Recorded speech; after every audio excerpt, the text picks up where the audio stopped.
The age-old adage used to be that diesel would never go off. You could store it for over 20 years and it would remain usable.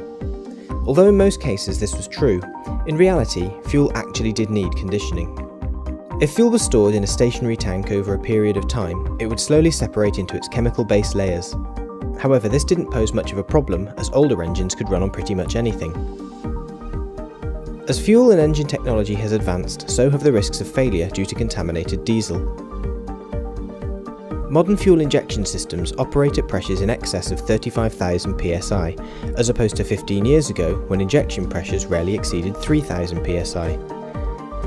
At high pressures, any microscopic particles can cause accelerated wear to fuel system components. The issue was made more complex in 2011, when markets across the world began blending biodiesel into petrochemical diesel.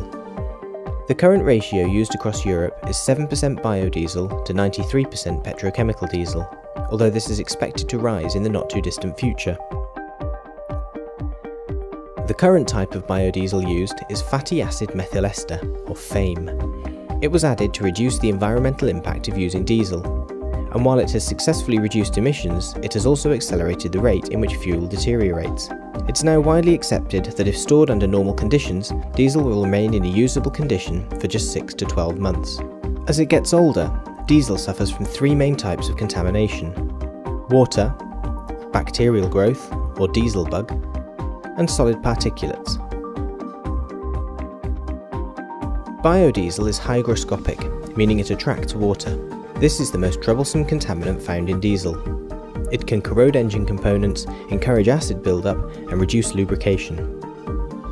Water can enter a fuel tank in a number of ways, such as the delivery of contaminated diesel from a supplier, condensation collecting inside storage tanks or vessels, rainwater entering through hatches or enclosures, washdown water through breathers or vents. To meet European fuel standards, diesel must contain no more than 200 parts per million of water. Water is a primary catalyst allowing the formation of diesel bug. Diesel bug is the generic term given to microbial growth in diesel. It occurs when bacteria feeds on the hydrocarbons in the fuel and multiply in the water. As a result, the bug usually grows in the rag layer, the point at which fuel and water meet. As the bug grows, it develops into a planktonic form, eventually appearing as a biofilm. This can get sucked into the engine, causing filters to become blocked and injectors to suffer damage.